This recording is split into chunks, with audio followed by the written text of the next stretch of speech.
Magandang araw na muli mga boss. Ang problema ni customer dati, maingay daw itong preno niya. Meron siyang sipol dito sa harapan kapag nagpreno. After niya may pagawa itong preno niya, nag-i-slide naman daw.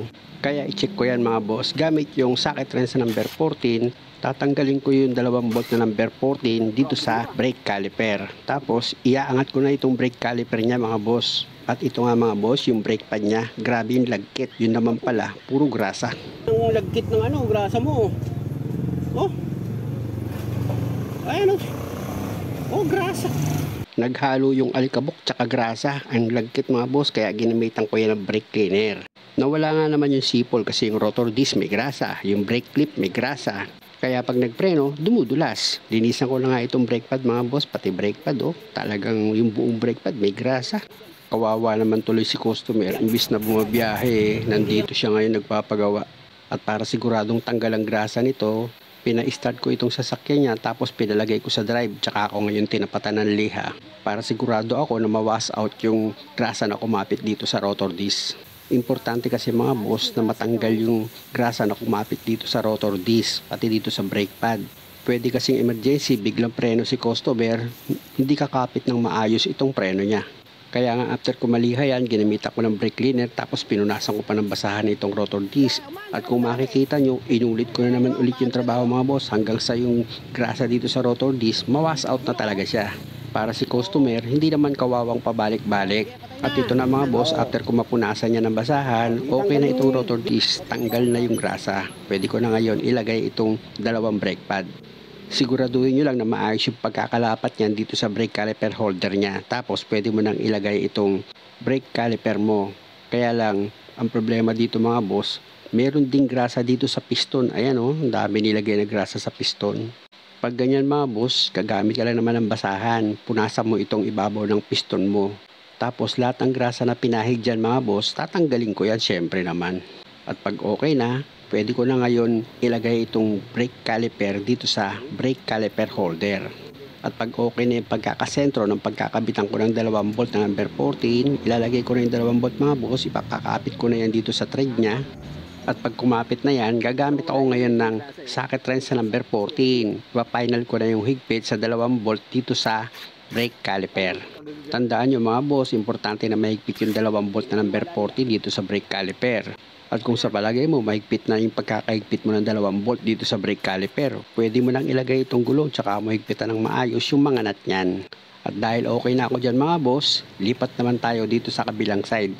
Importante kasi mga boss na ma-check up ko na rin itong kabilang side na gulong.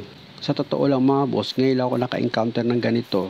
Pati rotor disc nilagyan ng grasa, tanggalin ko muna itong gulong mga boss. Tapos gagamit ulit ako dyan ng socket wrench na number 14. Luluwagan ko yung 2 bolt dito sa brake caliper. At pag maluwag na yung 2 bolt, tanggalin ko na yan para may angat ko na itong brake caliper. At ganoon din mga boss, nilagyan din ng grasa itong brake pad niya. Yun nga ang dahilan para wag daw siyang umingay pag nagpreno, para mawala daw yung sipol. I-check ko muna itong 2 sliding pin niya mga boss. Okay, wala siyang problema. Kaya dito na ako sa brake pad, lilinisan ko na yan gamit itong liha para matanggal yung dulas niyan. Siya nga pala mga boss, both side ng brake pad, pares ko yan niliha. Hindi ko man na ipakita sa kabila, pero niliha ko rin yun.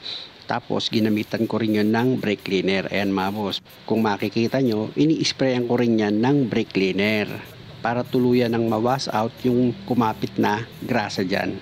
At pag okay na, malinis na itong brake pad, dito naman ako sa rotor disc. Same procedure lang din naman mga boss kung paano mo in-sprayan yung rotor disc sa kabilang side. Ganon din dito.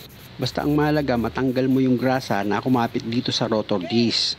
Para yung pag DIY mo kung sakali sa sasakyan mo, maging maayos. Tapos pa-start ko ulit itong sasakyan, lalagay ko yan sa drive, tsaka ako ngayon tatapatan ng liha yan mga boss. Dahil nga sa ang unang problema nito, pag nagpreno si customer, sumisipol. Kaya itong rotor disc, pinadaanan ko na ng liha yan. Pati yung brake pad, nililis ko na rin para sigurado na kahit wala na yung grasa nito, sigurado tanggal din yung sipol niya pag nagpreno si customer. Kaya lang naman sumisipol ito pag nagpreno dahil nga sa marumi yung brake pad, pati itong rotor disc. Ayun lang ang pinanggagalingan yan. Kaya nga itong sliding pin niya, hindi ko na yan gagalawin dahil hindi naman siya stack up.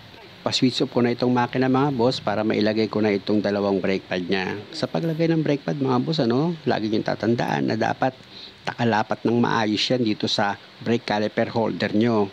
Hindi naman mahirap ikabit yan dahil meron niyang guide. Tsaka mo ngayon ilagay itong brake caliper. At pag okay na yung pagkakalapat niya, pwede mo nang ilagay yung 2 bolt na number 14. Tsaka mo ngayon gamitan ng socket wrench mo na number 14, i-final mo na yung higpit dyan mga boss.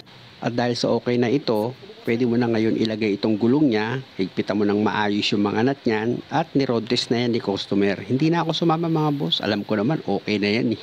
Muli mga boss, maraming salamat sa panonood. Sana nakakuha kayo ng idea na kung maaari, huwag nyo naman sanang kalimutang mag-subscribe sa channel ko. Salamat!